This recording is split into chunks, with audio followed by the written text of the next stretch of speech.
आज चर्चा करेंगे जन्म कुंडली के नवम भाव में सूर्य की स्थिति के बारे में। यानी कि आपकी जन्म कुंडली के नवम भाव में यदि सूर्य स्थित है तो किस प्रकार का फल आपको प्राप्त होगा। विशेष रूप से कुंडली के नवम भाव को हम लोग त्रिकोण संज्ञक भाव कहते हैं। जन्म कुंडली के नवम भाव से शुभ कार्य, नैतिकता, धार्मिक दृष्टि और आध्यात्मिक विचार, उच्च शिक्षा का जो विचार होता है वो सब नवम भाव से ही करते हैं। मुख्यतः नवम भाव को ही भाग्य भाव कहा गया है।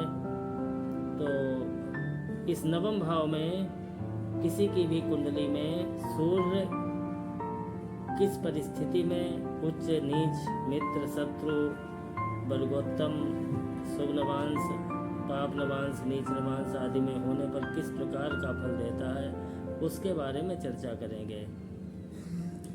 नवम भाव में यदि सूर्य किसी की भी कुंडली में उच्च राशि में स्थित है तो ऐसा व्यक्ति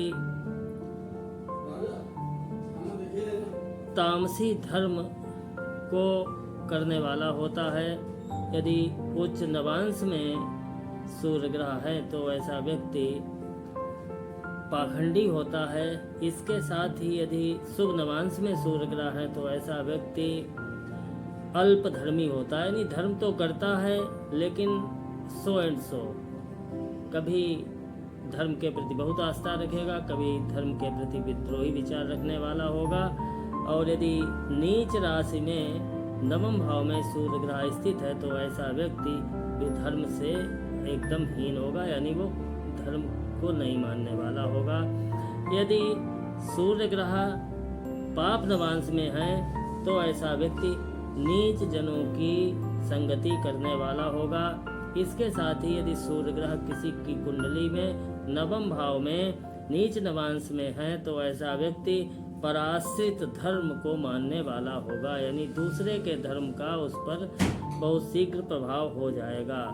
और यदि सूर्य ग्रह नीच राशि में है तो ऐसा व्यक्ति पापियों के धर्म को मानने वाला होगा।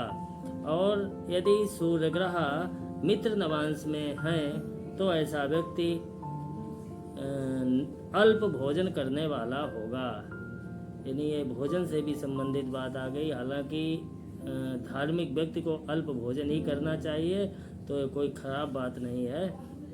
यदि सूर्य ग्रह नवम भाव में वर्गोत्तम में है ऐसा व्यक्ति कृतघ्नी होगा, यानी किए हुए उपकार को न मानने वाला।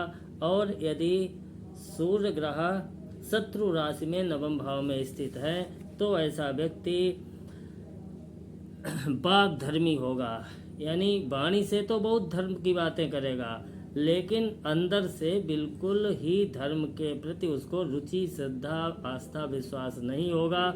और यदि शत्रु नवांश में किसी की भी कुंडली में सूर्य ग्रह नवम भाव में बैठे हैं तो ऐसा व्यक्ति चोरों से आश्रित होगा, यानी उसका आचरण अच्छा नहीं होगा। जब आचरण अच्छा नहीं होगा तो ऐसे व्यक्ति को धर्म से विमुख माना जाता है। और यदि सूर्य ग्रह स्वराशि यानी अपनी ही सिंह राशि में है तो ऐसा व्यक्ति नीच जनों के धर्म को मानने वाला होगा। तो इस प्रकार नवम भाव में सूर्य का फल हमने, जो कि हमारे ऋषियों ने फलित ज्योतिष के अंतर्गत बताया है, उसके आधार पर कहा। किसी का भी ज्योतिष अनुभव, अपना निजी अनुभव अलग हो सकता है कि हमारे विचारों से उसको, हमारे विचारों से वो व्यक्ति सहमत न हो। लेकिन हमने जो ऋषियों की परंपरा को पढ़ा ज्योतिष शास्त्र के अंतर्गत, हमने जो अपना निजी अनुभव किया उसके आधार पर हमने फल बताया है। ग्रहों की, अन्य ग्रहों की दृष्टि के आधार पर फल में कुछ भेद हो सकता है, लेकिन हमने पहले ही कई बार बताया है कि सबका अपना अपना अनुभव है, अपना अपना ज्ञान है। तो जो फलित ज्योतिष के अंतर्गत कुछ सूत्र ऐसे हैं जिनमें विरोधाभास की संभावना रहती है, लेकिन फिर भी यदि आप हमारे इस अनुभव से, हमारे निजी ज्योतिष ज्ञान से यदि आप कोई लाभ उठा सकें तो ये मेरे लिए प्रसन्नता की बात होगी। इसी के साथ आज की चर्चा समाप्त। धन्यवाद। नमस्कार।